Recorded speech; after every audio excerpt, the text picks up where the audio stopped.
Vicente and Tita Hinco and children, Mrs. Hermania Narciso, Mrs. Helen Bundalian Hinco, Mr. and Mrs. Danilo Olalia and family, Mr. and Mrs. Binondo Carandang and family, Engineer and Mrs. R.B. Sarmiento and family, Mr. and Mrs. Eugene Balagtas and family, Mrs. Gloria Sarmiento and family, Luisa Zabala and family, Rosal and David family, Mr. and Mrs. Jonel Antonio and family, Mr. and Mrs. Ireneo Mendoza, Mr. and Mrs. Christopher Mendoza, Mr. and Mrs. Christian Mendoza, Mr. and Miss Wilfredo Hongson Jr.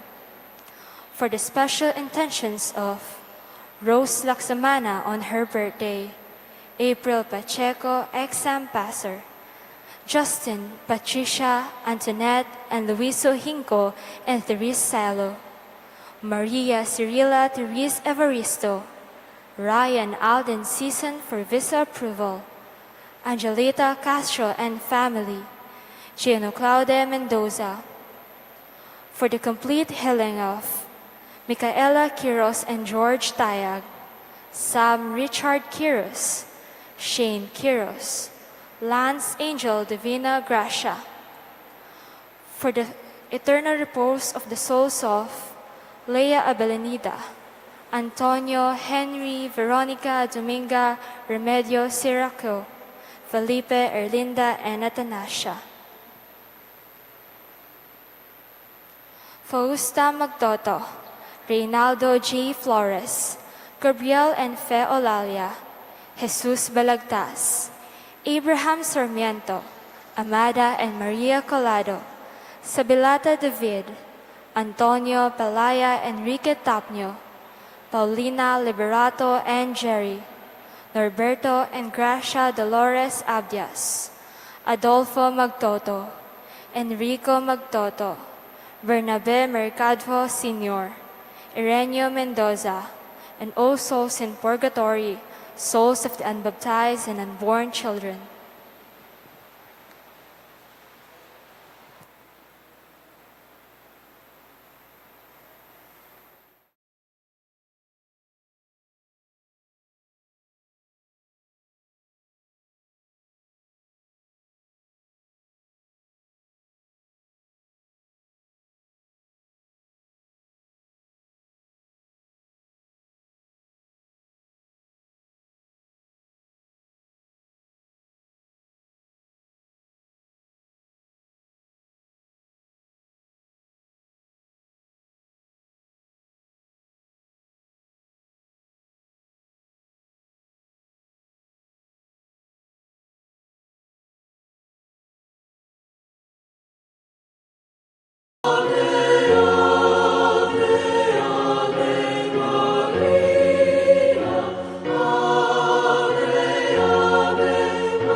spirit rejoices in God my Savior, for He has done great things for me.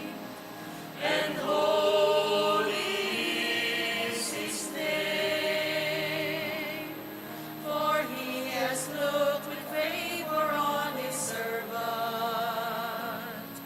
and come to the help of Israel.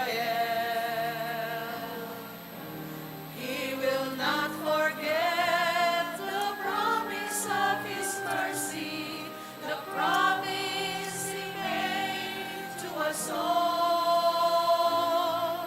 My soul magnifies the Lord, and my spirit rejoices in God my Savior, for He has done great things for me.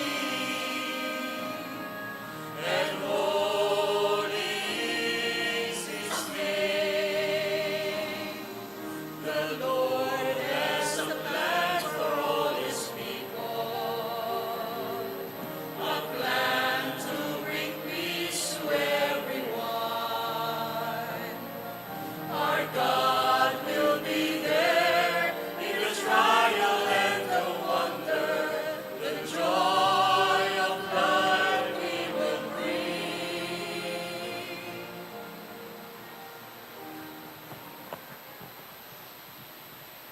As one family, we are gathered in the name of the Father, and of the Son, and of the Holy Spirit. Amen. The grace of our Lord Jesus Christ, and the love of God, and the communion of the Holy Spirit be with you all. And with your spirit. Good morning, my dear brothers and sisters.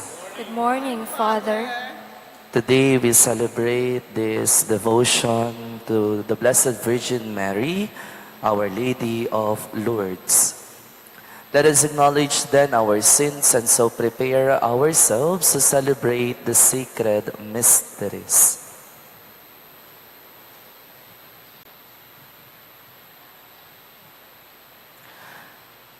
Altogether, I confess to To Almighty God Almighty God, and to you, my brothers and sisters, that I have greatly sinned in my thoughts and in my words, in what I have done and in what I have failed to do, through my fault, through my most grievous fault. Therefore I ask Blessed Mary, ever Virgin, all the angels and saints, and you, my brothers and sisters, to pray for me to the Lord our God. May Almighty God have mercy on us, forgive us our sins, and bring us to everlasting life. Amen. Let us pray. Grant, Lord God, that we, your servants, may rejoice in unfailing health of mind and body, and through the glorious intercession of Blessed Mary, ever Virgin, may we be set free from present sorrow and come to enjoy eternal happiness through our Lord Jesus Christ, your Son, who lives and reigns with you in the unity of the Holy Spirit, God, forever and ever. Amen.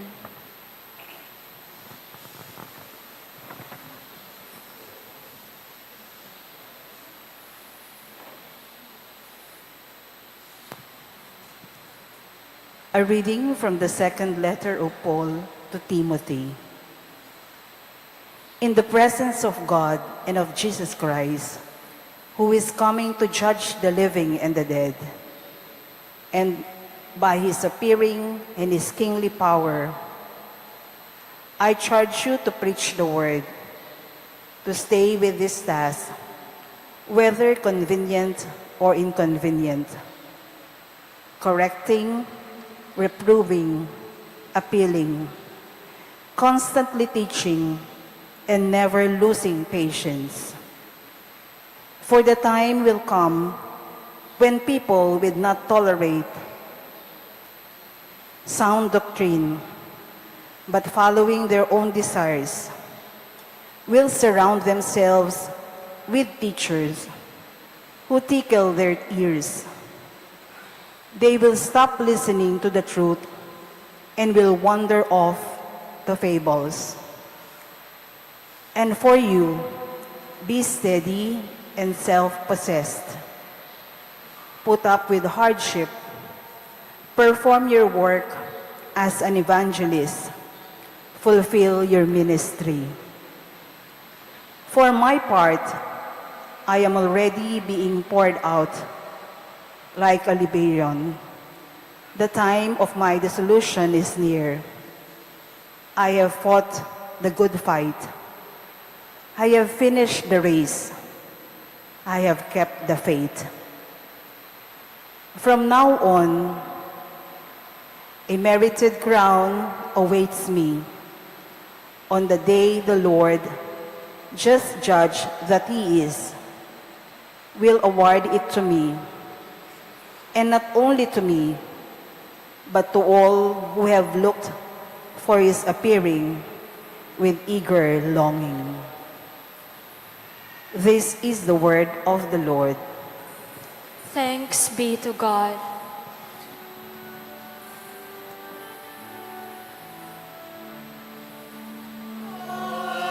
Sing of your salvation. I will sing of your salvation. My mouth shall be filled with your praise, with your glory day by day. Cast me not off in my old age, as my strength fails. Forsake me not. I will sing of your salvation. I will sing of your salvation. But I will always hope and praise you evermore and more.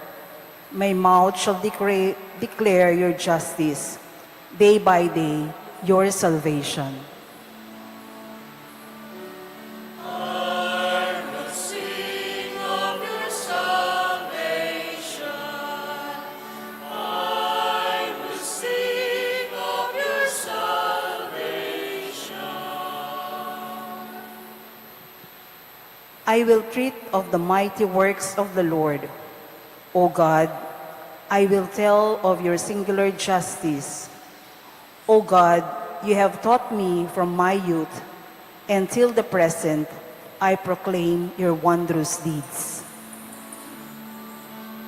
I will sing of your salvation. I will sing of your salvation.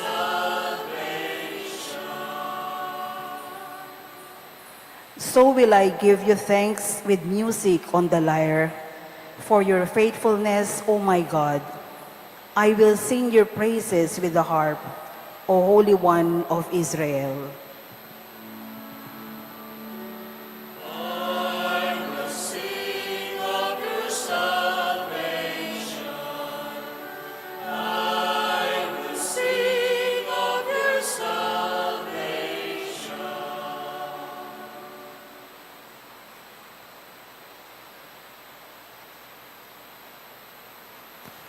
Please rise.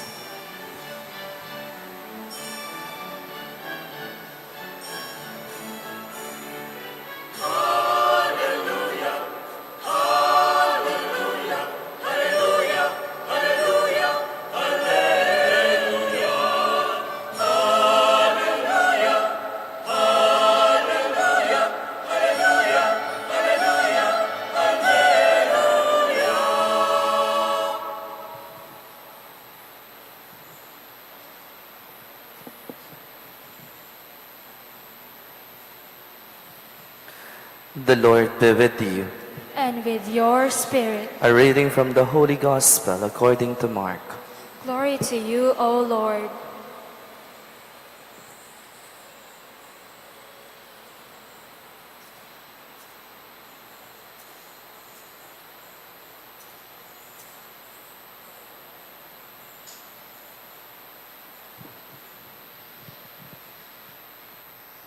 In the course of his teaching, Jesus said, "Be on guard against the scribes, who like to parade around in their robes and accept marks of respect in public, front seats in the synagogues, and places of honor at banquets. These men devour the savings of widows and recite long prayers for appearance sake. It is they who will receive the severest sentence. Taking a seat opposite the treasury, he observed the crowd putting money into the collection box. Many of the wealthy put in a sizable amounts, but one poor widow came and put in 2 small copper coins worth about a cent. He called his disciples over and told them, "I want you to observe that this poor widow contributed more than all the others who donated to the treasury. They gave from their surplus wealth, but she gave from her want all that she had to live on." My dear friends, the gospel of our salvation. Praise to you, Lord Jesus Christ. Once again, good morning po sa inyong lahat. Kamusta po kayo? Palakpakan po natin ang Panginoon. Pakitignan po yung mga katabi ninyo. Pakigreet po natin sila ng good morning. Today, we celebrate the first Saturday of the month. At bilang isang dambana po, tayo ay nagdiriwang ng ating debosyon sa mahal na Birhen Maria, sa Birhen Maria ng Lourdes. Palakpakan po natin ang mahal na ina. Nais ko pong simulan ang aking pagninilay sa isang dasal ni San Ignacio Loyola, na kung saan later on itong dasal po niya na ito ay ginawang kanta ng mga bukas palad ministry.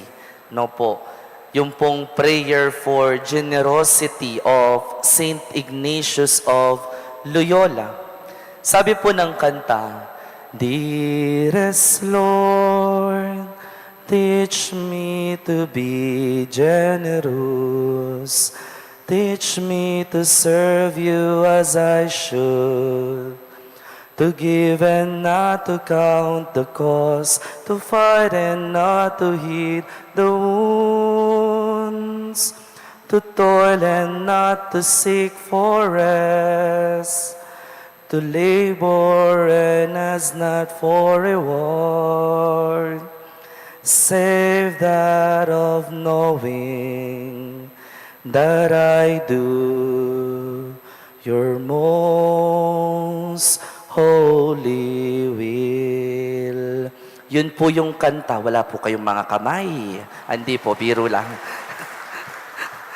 Ito pong kanta at awitin o dasal ni San Ignacio ng Loyola ay isang dasal na kung saan nanghihingi siya ng grasya ng Diyos na sa kanyang pagbibigay ng kanyang sarili, sa kanyang paglilingkod, naway maipagkaloob niya ang kanyang buong sarili, ang kanyang buong puso, nang walang halong pagpapanggap, nang walang halong dungis, na isang paglilingkod na puro, na isang paglilingkod na lubos at dalisay.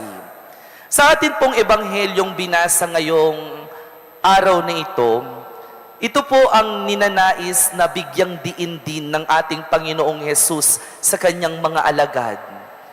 Sa ating pong panimula ng Ebanghelyo na nagmula sa Ebanghelyo ni San Marcos, pinaalalahanan ng ating Panginoong Hesus ang kanyang mga alagad sa mga eskriba na kung saan sa kanilang pagbibigay ng kanilang sarili, sa kanilang paglilingkod sa mga tao, mas binibigyan nila ng prioridad ang pagtataas ng kanilang mga sariling bangko o ng kanilang mga sariling upuan. Mas binibigyang tuon at pansin ng mga eskriba sa ating ebanghelyo ang pagpapakilala sa kanilang sarili. Ang ibinibida nila sa kanilang paglilingkod, walang iba kundi ang mismong kanilang pagkatao. Karing-karela pong kasuywan, ing mangibabo, aliwa naman ing karelang tuturo, nune itang karelang mismong pangatao. My dear brothers and sisters in the Lord, ito po ang unang paanyaya sa atin ng Panginoong Hesus ngayong Sabadong ito. Tandaan po natin na ang unang paalala ng Diyos sa atin sa pagkakaloob ng sarili sa harap ng Diyos, bawal ang mapagpanggap. Amen. For short, bawal ang plastic. Bato-bato sa langit, tamaan, pangit. Niya po. Pakitingnan po yung mga katabi ninyo. Sige po, tingnan nyo po sila. Pagkisabi sa kanila, bawal ang plastic. Ito po ang binigyang pakahulugan ng ating Panginoong Hesus sa panimula ng ating ebanghelyo ngayong araw na ito. Sinabi ng Panginoong Hesus sa kanyang mga alagad, pansinin ninyo ang mga eskribang ito. Mahilig silang nagdadamit ng maayos sa kanilang pagmimisyon, sa kanilang pagbibigay ng kanilang sarili. Nagdadamit sila ng mga magagarbo at umuupo sila sa mga upuan na pangmataas ang karangalan. Parang sinasabi ng Panginoon, wala silang ibang binibida sa kanilang pagsaserbisyo, kundi ang kanilang mismong sarili. Wala silang ibang ipinapakilala, kundi ang mismong pagkatao lamang nila. At nakakalimutan na nila kung bakit sila naroroon sa posisyon na iyon. Ito po ang paalala ni Jesus sa kanyang mga alagad. Naway sa inyong paglilingkod, naway sa inyong pagbibigay ng sarili, naway maging totoo kayo at tapat at dalisay na tagasunod at tagapagpahayag ng mabuting balita. Amen. My dear brothers and sisters in the Lord, hindi lamang po noong panahon ni Jesus nabubuhay ang mga eskriba. Kung minsan o maralas sa ating kasalukuyang panahon, marami rin ang mga eskriba na mapagpanggap. Amen? Maraming mga eskriba na pilit na ipinapakita na sila ay nagbibigay ng kanilang sarili sa iba, pero ang ending, ang tunay na bida, walang iba, kundi ang kanilang mismong sarili. Sa harapan po ng Diyos, mga minamahal kong bayan ng Diyos, bawal ang mapagpanggap. Sa harapan ng Diyos, kapag tayo ay naging tapat sa Kanya, kailangan hanggang puso itong katapatan ay totoo. Naway mga minamahal kong kapatid, ito ang unang tandaan natin sa ating pamumuhay bilang mga Kristiyano. Naway sa ating patuloy na paglilingkod sa harapan ng Diyos, naway alisin natin ang pagbabalat kayo. Kasi kapag nagbabalat kayo tayo, ibig sabihin, parang mga artista lamang tayo nun. Ang mga artista, kapag sila ay gumaganap, hindi naman talaga nila tunay na pagkatao yung kanilang ginagampanan. Hindi po ba? Ang kanilang ginagawa ay taliwas sa kung ano ang kanilang tunay na pagkatao. Sa pagiging Kristiyano po, mga minamahal kong kapatid, bawal ang mapagpanggap. Bawal ang mapagpanggap na banal ka. Sasabihin mo sa akin, Father, lahat po ng nobena, nadasal ko na po. Father, lahat po ng simbahan, napuntahan ko na po. Father, lahat po ng mga debosyon, nadasalan ko na po. Pero ang tanong, ano ang nabago sa buhay mo? Ang tanong, ano kaya ang pamumuhay mayroon ka pagkatapos mong ginawa ang mga ito? Amen? Ito po ang unang paalala sa atin. Naway, sa ating pagkakaloob ng ating mga sarili sa harap ng Diyos, huwag nawa tayong maging mapagpanggap, kundi nawa tayo ay maging totoo at banal sa harapan niya. Palakpakan po natin ang Panginoon. Pangalawa pong paalala sa atin ng Panginoon ngayong araw na ito, when we give ourselves to others, we must give wholeheartedly. Pagkakaloob na pagkakaloob ng taos, lubos at puspos na pagkakaloob ng sarili sa iba. Sinabi po ng Panginoong Hesus sa ating ebanghelyong binasa na sa bandang huli, mas pinuri ng Panginoon ang mga balo na naguhulog lamang na kung ano ang mayroon sila, kaysa doon sa mga taong naglalagay o nagbibigay ng kanilang mga suporta sa templo, kaysa doon sa mga tao na kung saan pilit na ipinagkakaloob nila, nagpapakitang gilas sila sa harapan ng mga tao sa templo. Pero ano ang mas pinuri ng Panginoon? Mas pinuri ng Panginoon ay yung mga balo na kung saan alam nila na wala sila pero nagkakaloob pa rin sila. Sinabi ng Panginoon sa kanyang mga alagad, mas totoo ang mga ito. Mas tunay ang pagkakaloob ng mga ito. Dahil alam ng mga balong ito na sa kanilang pagbibigay ng kanilang sarili, sa kanilang pagbibigay ng kung anong mayroon sila, alam nila na ang Diyos ang kanilang kasama. Pero ang mga eskriba, ang mga tao na kung saan naguhulog sa templo, na hindi naman nagmumula sa kanilang puso, alam ng Panginoon ito. My dear brothers and sisters in the Lord, ito rin po ang pangalawang paalala sa atin ng Diyos ngayong araw na ito. Naway sa ating pamumuhay, kapag tayo ay tumutulong, kapag tayo ay nagkakaloob ng ating sarili sa iba, naway ito'y pagkakaloob na nagmumula sa puso. Hindi nagkakaloob na naghihintay ng kapalit. Hindi nagkakaloob na kung saan naghihintay ng palakpak at papuri ng ibang tao.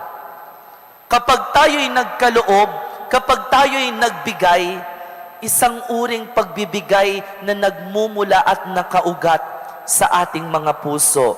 Amen? Mayroon po akong kwento. Noong pong ako ay maordinahan bilang isang pari last year, June 23 last year, noong pagkatapos po ng ordinasyon ko, tinawag ko po yung mga magulang ko, yung parents ko, tsaka po yung mga kapatid ko, noong nakauwi na po kami sa bahay. Kasi po during the ordination, after ng ordination, habang nagpapahalik po ako ng kamay ko sa mga taong nagsidating at sa mga bisita, nagbibigay po sila ng mga regalo, mga envelopes sa akin. Then nung pong pag-uwi namin sa bahay, pagkatapos naming magpahinga, inaya ko po yung mga magulang ko at saka yung mga kapatid ko na bilangin namin at buksan namin yung mga regalo na natanggap ko po noong during the ordination po. Tapos po, habang binubuksan po namin ang mga sobre, may nagbigay ng tseke, may nagbigay ng 5,000, ng 10,000, and so on and so forth. Pero meron po akong isang sobre, isang envelope na binuksan. Nung buksan ko po siya, ang laman po ng envelope is 50 pesos. 50 pesos. Sa lahat po ng mga envelopes na binuksan namin, yun lamang po ang nag-iisang 50 pesos. Then the rest, 500, and then 1,000. And then, sabi po ng nanay ko sa akin nung tapos na po kaming magbilang, itinabi niya po yung 50 pesos sa tabi ko. Sabi niya sa akin, "Nak, itabi mo ang 50 pesos na ito. Dahil ang 50 pesos na ito, ipapaalala niya sa iyo kung papaano ang tunay na pagbibigay ng sarili sa Diyos." Sabi niya po sa akin in Kapampangan, "O yaning ustong kasuywanana, potang akakit ming 50 pesos sa yan nga na, paganaka na sana keka, nung makanano yung pamamyeking mismong sarili, king pamagmisyon mo king apong Ginoo." Sabi ko po nung nagninilay na ako, oo nga naman, siguro yung 50 pesos na yon na binigay nung taong iyon, yun na lang ang mayroon talaga siya. Pero ipinagkaloob niya pa sa akin, ibinigay niya pa sa akin. Tinitingnan ko po kung may pangalan yung envelope pero wala. Then, sabi ko sa sarili ko, pwede naman niyang pambili na lang ng bigas o kaya pagkain, pero mas pinili niyang ibigay sa akin. Nepo. Sabi po ng nanay ko sa akin, kung mayroon kang tatandaan sa lahat ng mga nagbigay sa iyo, ang taong ito na nagbigay sa iyo, ang ipagdasal mo. Sabi po ng nanay ko sa akin. Ano po ang punto sa atin, mga minamahal kong bayan ng Diyos? Sa ating sarili, sa ating buhay, kung minsan kapag tayo ay nakakatulong, kapag tayo ay nakakapagbigay ng sarili natin, kung minsan naghihintay tayo ng palakpak ng iba, kung minsan naghihintay tayo ng recognition at affirmation ng iba na kung saan hindi naman kinakailangan. Kung papasalamatan ka, bonus na lang iyon. Kung bibigyan ka ng pagkilala sa iyong naging tulong sa kanila, bonus na lamang iyon. Ang mahalaga sa iyong pagbibigay ng iyong sarili, sa pagkakaloob mo ng iyong sarili, ito ay nakaugat at nagmumula sa puso. Amen. Pero I tell you, my dear brothers and sisters in the Lord, hindi naman sa lahat ng oras, madali ang magpakumbaba sa harapan ng lahat. Kung minsan, kapag nagpapakumbaba tayo, kapag halimbawa tumulong tayo and then ayaw nating makilala at nagpapakumbaba tayo, kung minsan may mga taong tatawanan tayo. Amen? Kung minsan may mga taong i-judge tayo kung ano ang ipinapakita natin, hayaan lamang po natin sila. Pabayaan po natin ang mga bashers. Nepo. Kasi ang mahalaga, malinaw sa iyong kalooban kung bakit ka nagkakaloob ng iyong sarili. Hindi dahil para ipakilala mo ang sarili mo, kundi para malaman mo na ang pagtulong mo ay nakaugat sa Diyos na iyong pinananaligan at pinaniniwalaan. Amen. Mga minamahal kong bayan ng Diyos, ito po ang paalala sa atin ng Panginoon ngayong araw na ito at ngayong unang Sabado ng buwan. Kawangis ng mahal na Birheng Maria sa kanyang pagkakaloob ng kanyang mismong sarili sa atin, sa kanyang mismong pagbibigay ng kanyang pagkatao sa atin, hindi naman niya ibinida ang kanyang sarili. Malaki po ang naging papel ng mahal na Birheng Maria sa kaligtasan ng tao. Pero ni isa, wala po tayong narinig na salita na nangusap siya na sinabi niya sa atin, ipinautang niya ng loob sa atin ang ginawa niya. Wala po. Nawa matularan natin sa ating pagdedebosyon sa mahal na Birheng Maria ang kanyang pag-uugali na ito sa ating pamumuhay upang sa gayon maipaliganap nawa natin at maipakilala pa natin lalo si Kristo sa ating buhay at sa ibang tao. Ang tanong po sa atin ngayon, sa papaanong paraan ko ipinapakilala ang Diyos sa aking sarili? Sa papaanong paraan ko na ipapakita ang aking kabanalan sa ibang tao? Amen.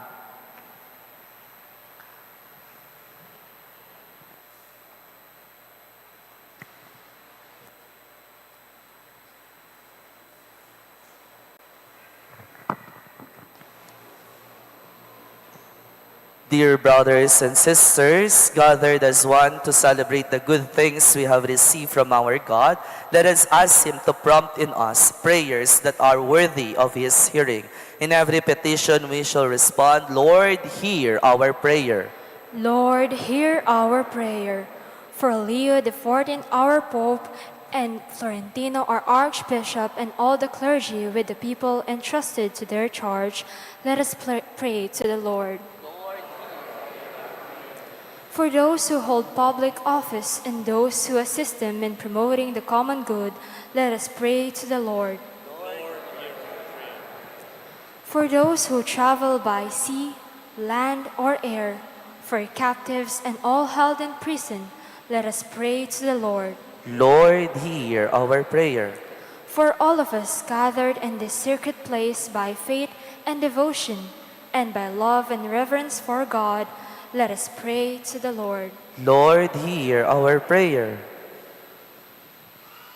In the silence of our hearts, let us pray for our own intentions.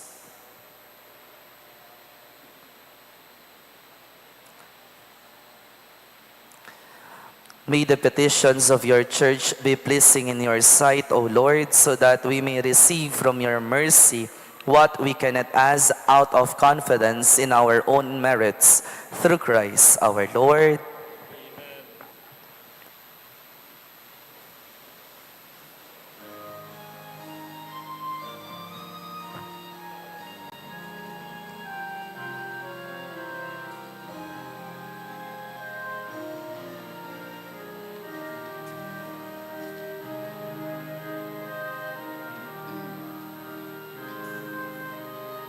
Testify the gifts we bring to you.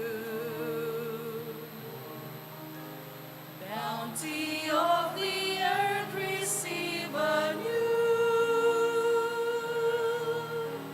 Take and bless the work of our hands. Christify these gifts at your command. And moon and earth and wind and all the words contained in every grain,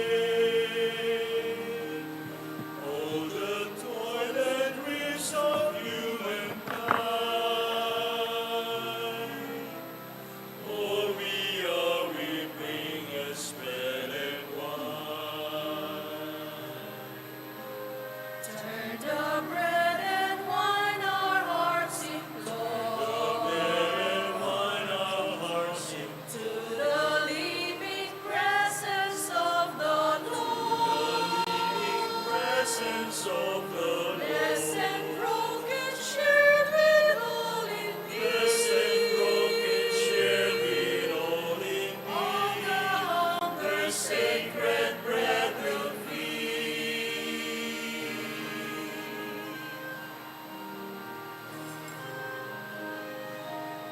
This bread and wine you Christify. This bread and wine you Christify. Deepest thirst you satisfy. Deepest thirst you satisfy. By this bread you sanctify. We, O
Pray, brethren, that my sacrifice and yours may be acceptable to God, the Almighty Father.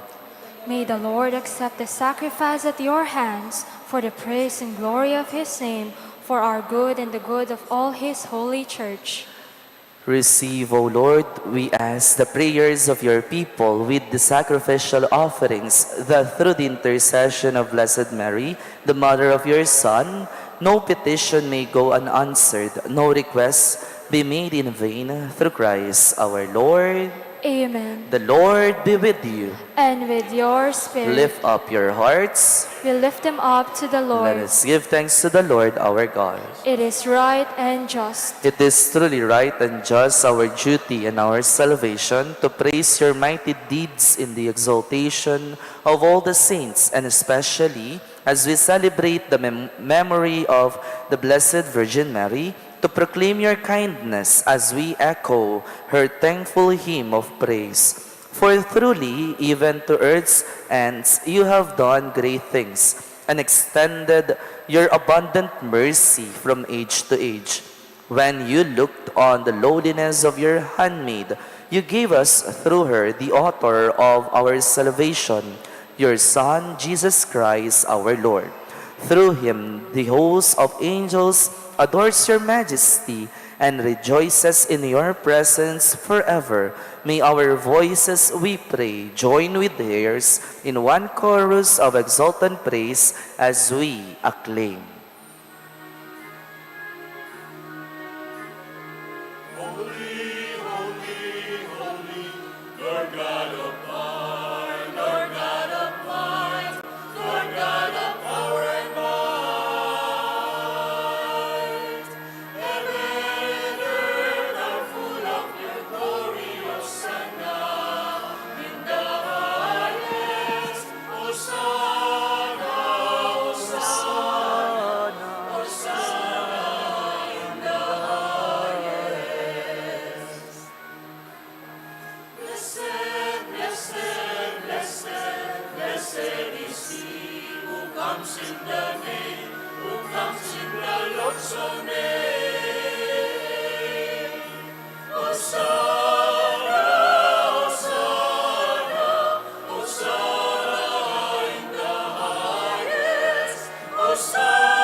You are indeed holy, O Lord, the fount of all holiness. Make holy, therefore, these gifts, we pray, by sending down your Spirit upon them like the dewfall, so that they may become for us the body and blood of our Lord Jesus Christ. At the time he was betrayed and entered willingly into his passion, he took bread, and giving thanks, broke it, and gave it to his disciples, saying, "Take this, all of you, and eat of it, for this is my body, which will be given up for you."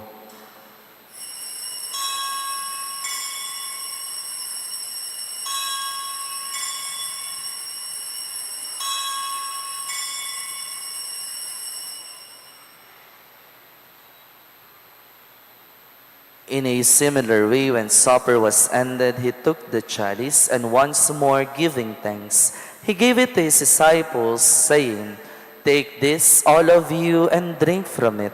For this is the chalice of my blood, the blood of the new and eternal covenant, which will be poured out for you and for many for the forgiveness of sins. Do this in memory of me."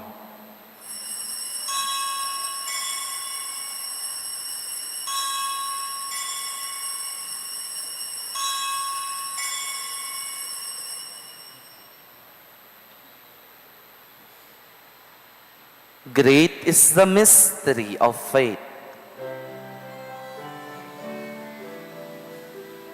When we eat this bread and drink this cup, we proclaim your death, O Lord, until you come again. When we eat this bread and drink this cup, we proclaim your death, O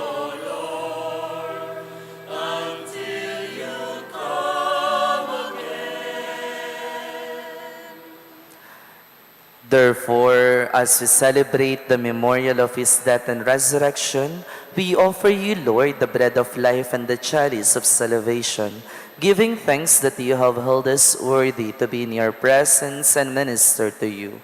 Humbly we pray that partaking of the body and blood of Christ, we may be gathered into one by the Holy Spirit. Remember, Lord, your church spread throughout the world, and bring her to the fullness of charity, together with Leo XIV, our Pope, and Florentino, our Archbishop, Paciano, our Archbishop Emeritus, and all the clergy. Remember also our brothers and sisters who have fallen asleep in the hope of the resurrection, and all who have died in your mercy. Welcome them into the light of your face. Have mercy on us all, we pray, that with the Blessed Virgin Mary, Mother of God, with Blessed Joseph, her spouse, with the blessed apostles, and all the saints who have pleased you throughout the ages, we may merit to be co-heirs to eternal life, and may praise and glorify you through your Son, Jesus Christ.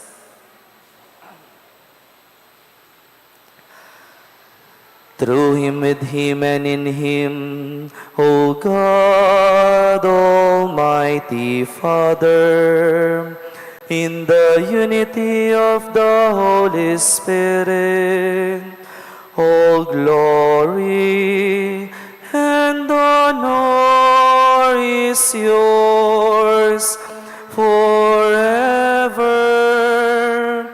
and ever.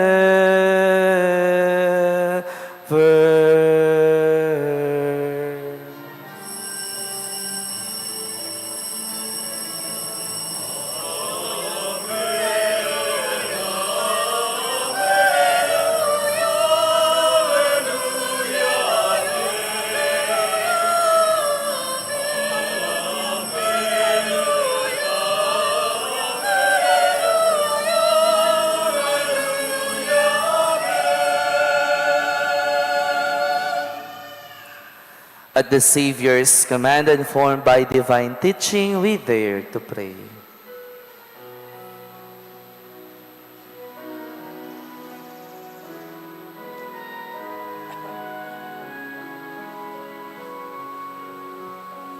Our Father, who art in heaven, hallowed be thy name. Thy kingdom come, thy will be done, on earth as it is in heaven. Give us this day our daily bread, and forgive us our trespasses, as we forgive those who trespass against us.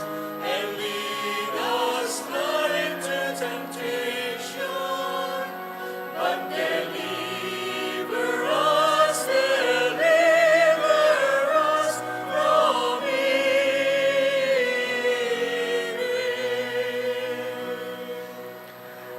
Deliver us, Lord, we pray, from every evil. Graciously grant peace in our days, that by the help of your mercy, we may be always free from sin and safe from all distress, as we await the blessed hope and the coming of our Savior, Jesus Christ.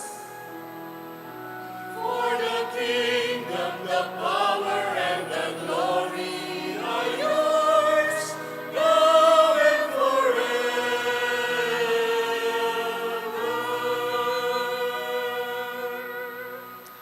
Lord Jesus Christ, who said to your apostles, "Peace I leave you, my peace I give you," look not on our sins, but on the faith of your church, and graciously grant her peace and unity in accordance with your will, who live and reign forever and ever. Amen. The peace of the Lord be with you always. And with your spirit. Let us offer each other the sign of peace. Peace be with you po sa inyong lahat.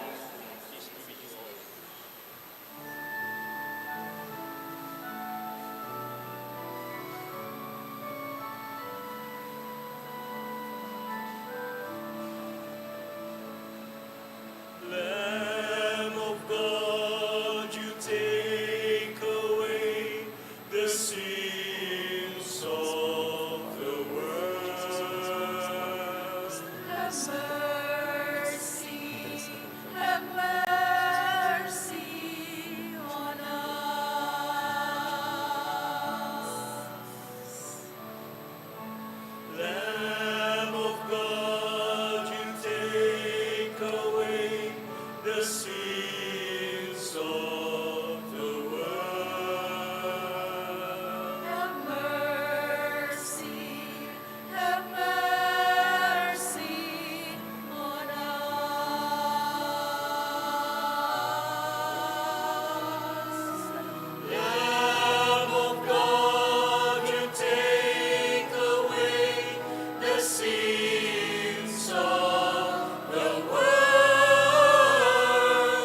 My dear friends, behold the Lamb of God. Behold him who takes away the sins of the world. Blessed are those called to the supper of the Lamb. Lord, I am not worthy that you should enter under my roof, but only say the word and my soul shall be healed.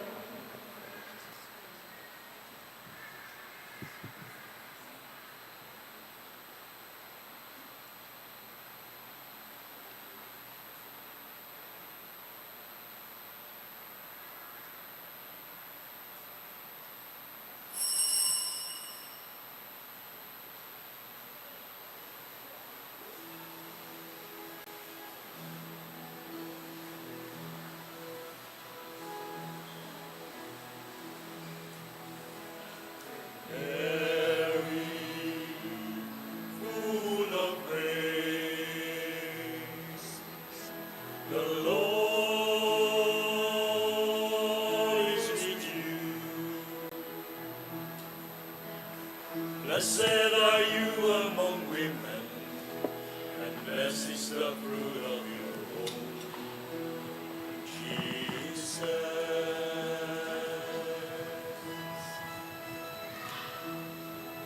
Holy Mary, Mother of God,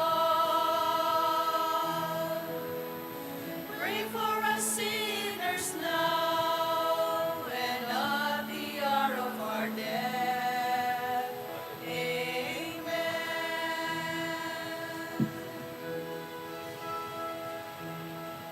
Gentle woman, Gentle woman, quiet love, quiet love, morning star, morning star, strong and bright, so strong and bright. gentle mother, Gentle mother, peaceful dove, peaceful dove, teach us wisdom, teach us wisdom, teach us love. teach us love. You were chosen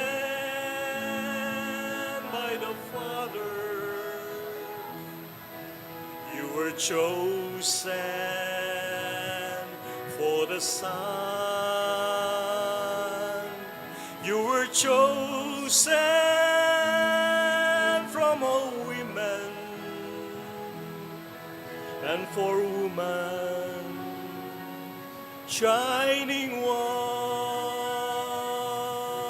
gentle woman, Gentle woman, quiet love, quiet love, morning star, morning star, so strong and bright, so strong and bright. gentle mother, Gentle mother, peaceful dove, peaceful dove, teach us wisdom, teach us wisdom,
Let us pray.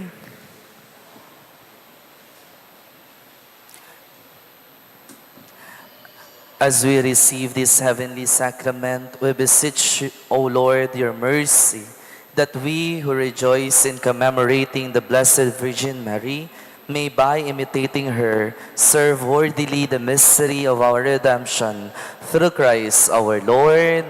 Amen. Please be seated for a while for some announcements.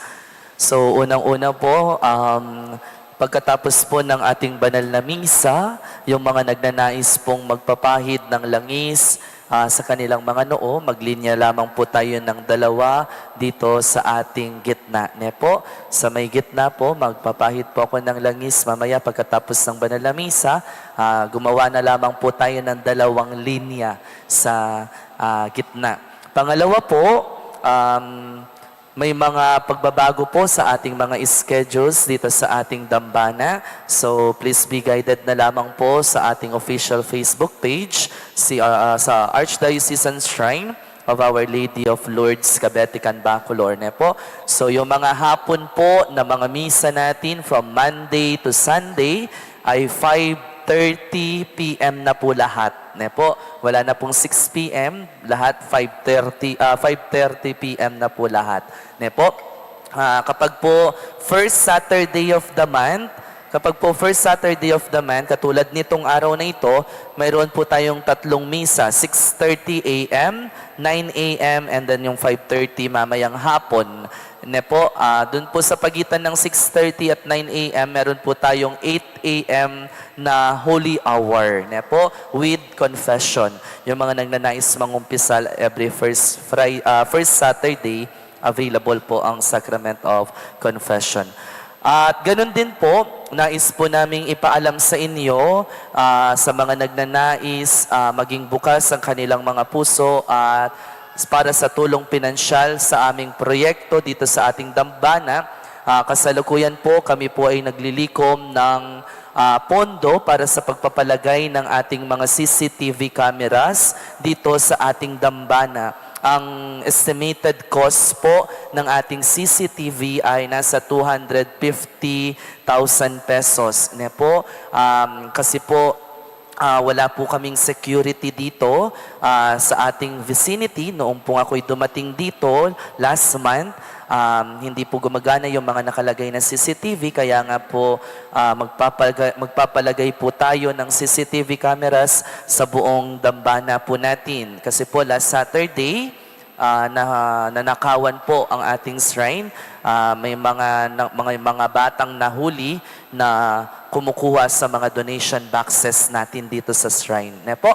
Kaya nga po, nag-decide po ang Rectoral Pastoral Council kasama ang Rectoral Finance Council na magpapalagay na po kami ng CCTV cameras dito sa ating dambana. No? So sa mga nagnanais mag-donate po at magbigay ng kanilang tulong pinansyal, welcome na welcome po kayo sa ating dambana.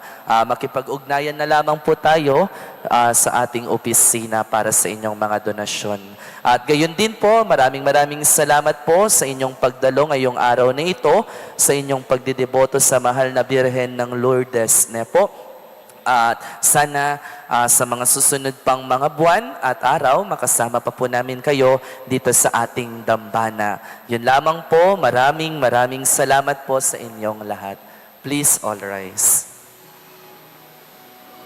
Ngayon po, awitin po natin ang himno ni Apong Lourdes.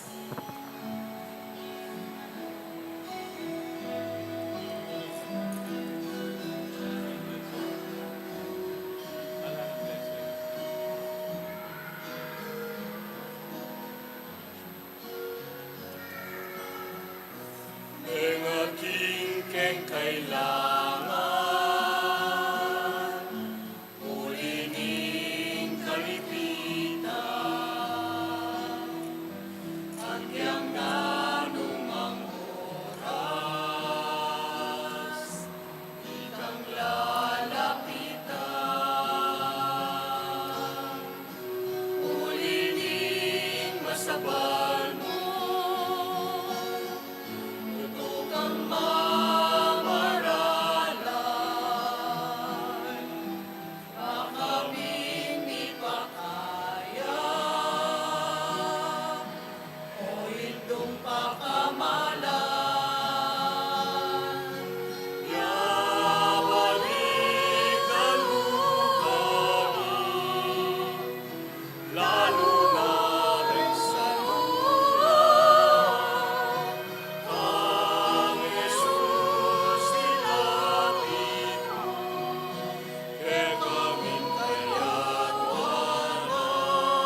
siya